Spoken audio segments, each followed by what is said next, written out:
after talking about the injuries to Clyde Edwards-Helaire and De'Aaron Turner-Yell, the next conversation that I think is really important to have is just what we expect from the running backs at Oklahoma. Because Yeah.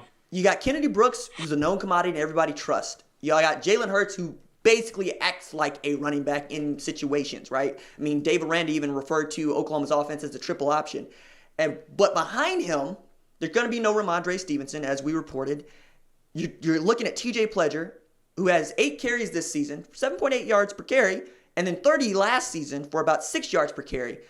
But again, I would go back to what we say about the pass rushers for the defense. There's a reason why you didn't see T.J. Pledger, and yet now and still, it feels like if there's going to be an ascension, now is the time. Yeah. I mean, TJ Pledger, this is your time, man. I mean, essentially, that's exactly what this is, and he's got to play well for Oklahoma, and he's going to get minimum carries. I mean, even Ramondre got minimal carries, right, when he was available. So it's just he made the most of those carries when he got them. Now, how does he react to that? How does he go about handling it in a game, again, of this magnitude? I mean, he hasn't played a whole heck of a lot. And Riley came out and said, the way this whole situation's been handled is reminiscent of Ronnie Anderson, which I don't know if I believe that, but that's what he says. So, if that is to be true, Pledger's a good running back. So, I mean, and Oklahoma fans shouldn't worry about a whole heck of a lot because that means TJ Pledger is damn good. So, and I think we all think he's good, but when you say Rodney Anderson, you're talking about a dude who ran for 1,200 yards in the last 6 games of his junior year or his sophomore year. Also, a guy that had 290 yards against a top 6 TCU team, and had 230 versus Georgia. Yeah, 201. 201. Okay, 201. My bad. 200, but 200 still, yards. Still. Stupid amounts of yards against the number 1 defense in the country. Right, 100%. No, I think that's a good place to put it. And, I put this Twitter poll out on both sides going, which DB do you expect to get his grits cooked for LSU, and which DB do you expect to get his grits cooked for Oklahoma? Because, again, I call it the Charlie's Angels trio of wide receivers over at LSU, and Jamar Chase, Justin Jefferson, and Terrence Marshall, to say nothing of Moss, who's a monster. And then on the other side, we all know about CeeDee Lamb, but Charleston Rambo can take the top off the defense, and Lee Morris is poised to eat because I really think he's a matchup problem for everybody, particularly the safeties and linebackers that he's going to face. So I'm going to ask you, which guy do you trust the least for Oklahoma, and which guy do you trust the least for LSU at defensive back? Okay. Which guy do I trust the least for Oklahoma? As far as, what do you mean? Matching up on a wide receiver. Oh, okay.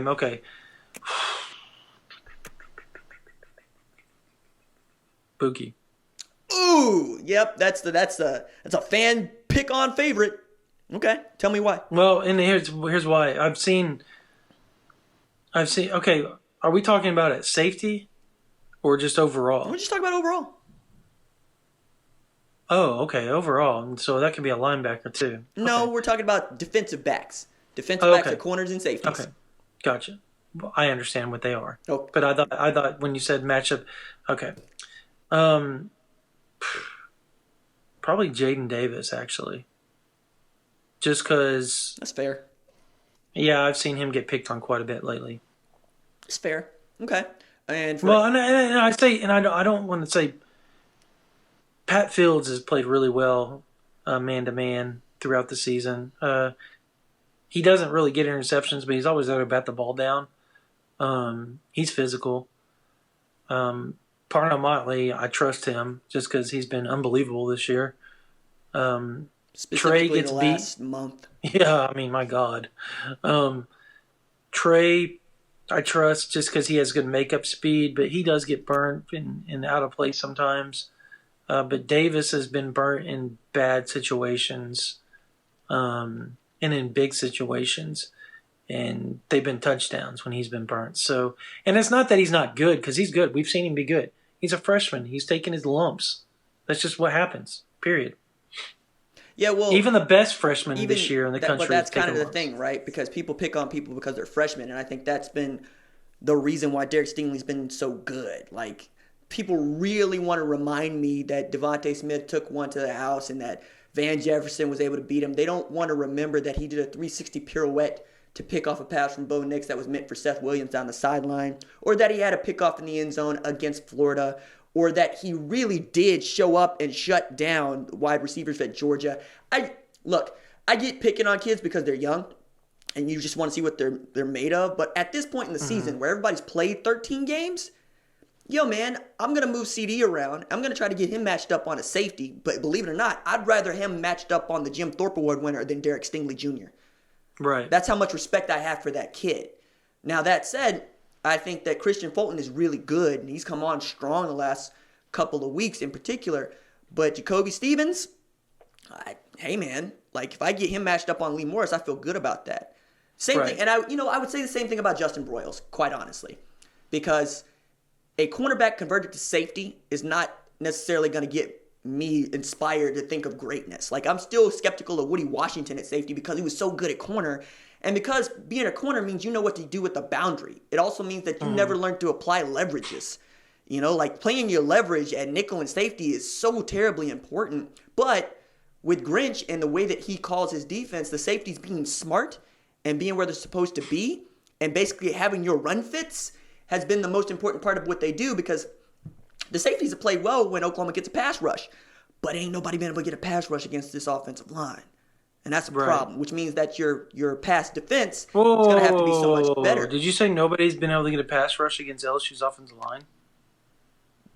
Were you listening? Because that's what I said. See, that's... Tell me who. I don't know. Argue with me with facts. Argue with me with facts. Let's go. No, I don't know. I'm trying to see how many times Joe Burrow been sacked this year. Because I see him running around all the time. He does a really good job moving in the pocket. Well, I mean, that's part of pass protection is your quarterback taking care of himself. Like, you know, like one of the things that we talk about in the NFL with the Houston Texans is Lamar Jackson. Is Deshaun Watson out there sacking himself, or is he getting out of the way? Because many times he's holding the ball and he's sacking himself, right? Joe Burrow doesn't do that. And I think that's part of pass protection. Like, when we look at Jalen Hurts and we look at Oklahoma's offensive line, would we say the offensive line is good? No, we would say that Jalen Hurts has been able to get out of bad situations. Yeah, how many sacks do you think he's had this year? I don't know. 28. Okay. That's a lot. All right. Yeah, I'll grant that. Who's been able to get the pass rush consistently to knock him off his skilter, though? Tell me which is his worst game? Probably Utah State, where he went for like let me go to the game log here. Gotta go to the dang game log here. That's fine. He was sacked 5 times against Alabama. How many? But what he was sacked 3 times against. What he passed for? Okay. Almost 400. Okay, how many picks he throw in that game? 0. How many touchdowns he play? 3. Okay. Well, I mean, cool. I mean, like, all right. So now that's a 5-point game, right? 46-41? Well, he was sacked. He was sacked 4 times against Texas, threw 1 interception, 4 touchdowns. And you might argue that Texas played the best defense against that team we've seen all year. Yeah. So, like, you got to be able to pass rush. We know that. And you got to be able to pass defend. And I guess that's the other part of this, right? When according to the stats, when they've been able to get a pass rush, they haven't been able to pass defend because 400 yards is bad.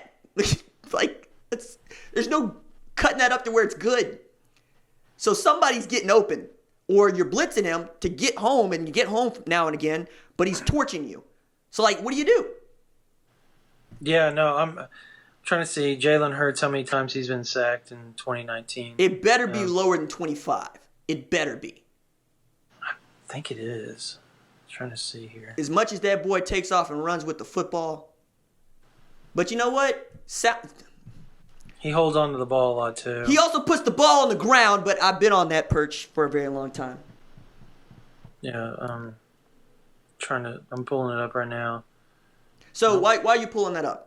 I'm gonna relate a story that Nick Saban told about that national championship game that Tua Tagovailoa came in and ended up winning after Jalen Hurts was a starter. He said, "Look, Jalen was my starter going in, but I always knew in the back of my mind that we had these outstanding skill players, and Jalen just hasn't done a good enough job getting them the ball.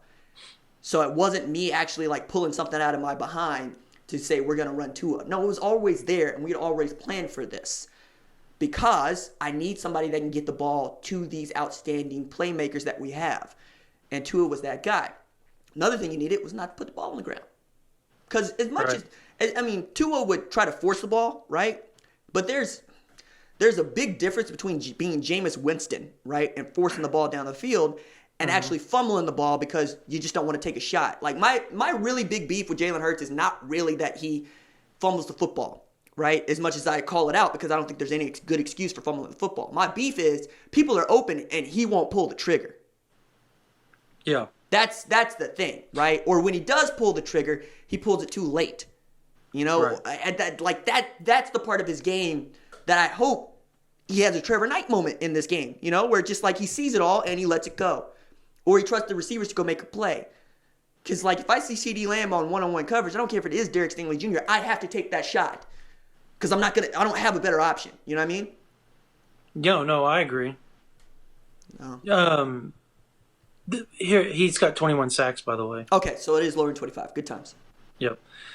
So barely, but it's there. No, but hey, look, for a guy four is a lot. I mean, sack and that's a lot. Well, when you talk about sacks. But it's also the thing where Jalen has more than 200 attempts, right? Rush attempts. Oh yeah. Yeah. Oh yeah. Wait. Oh yeah. Oh yeah, he's got way more than that.Hold on, I can go look. Yeah, so like you shouldn't be sacked all that often if you're taking off with the ball. Because one of the things people always ask is like, first of all, I didn't chart this. Yeah, I didn't chart this, so you can go chart it yourself. But they're like, how many of these are called runs and how many of these are him just take it off? Does it matter? Does it really matter? It doesn't, as long as he's gaming. Hey, look, here's how Riley looks at it. Okay, does it matter? No, because he's averaging 6 yards a carry. And you do that twice and you got a first down. That's how Riley looks at it. Right. No, and I think that's the fair way to look at it. So, and I know OU fans, and this has been my thing, and you and I have discussed this. It's not that he's not good.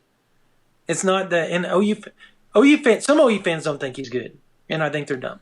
And here's why. He's good. He's not great. Yeah, he's not great. He's good. He's not great. I'm getting to that. I'm getting to that. And the reason why people don't think he's good is because he's different. The way he goes about it is different. And he's different because of all the things you named earlier, which are his downfalls of holding onto the ball, throwing it a little too late, not hitting guys on deep routes, backside posts that are wide open with Rambo. Which I've been saying. In the backside 4 times in the Big 12 title game. I counted. I talked to somebody that counted it as well that is supposed to count it. And this is stuff that drives them crazy, but at the same time they win. And one of my sources said, "You know what? Does he miss stuff? Yes. But he wins and he makes the plays that need to be done." You know what he told me? I asked one person actually multiple people that would know about the Lee Morris the bad interception he threw in the Big 12. Lee Morris went the wrong way. Yeah, okay. And he threw it where he was supposed to, and if he would have thrown it, Lee Morris would have still been running. Look, I think we can unpack that at a later date because that's revisionist, and I don't want to do that. I want to look forward to this game, and I want to look forward to recruiting. Well, I'm just making a point that not everything's his fault, is I guess what I'm saying. That's quarterbacks. We know not everything. But he takes the brunt. He takes it well. He said that's my fault. Well, okay, that's your job as the quarterback. Yes, it is. But he does that well. Some people will point fingers. You know what I mean? They don't last long at quarterback. Nope. Like I tell everybody, it's the most important position, the most individualistic position, but it's also the one that's dependent on everybody else. Like if your offensive line doesn't like you, you're gonna get killed. If your wide receivers don't like you, they're not going to catch the ball. If your running backs don't like you, they're going to get you killed. Like you got to take that, and you leave it to the coaches to be like, okay, so Lee, you were wrong here, and you were wrong here. Whereas quarterback does that, you're going to lose Lee. Actually, you wouldn't lose Lee. because Lee is a class individual and a class man. But I'm saying with other receivers, you might lose them. Yeah, the egotistical ones. Yes, absolutely, absolutely. On the other side, I want to actually talk some recruiting because you and I didn't do a signing day or early signing period recap. Yeah, that's fine. So let's do that. Give me a second.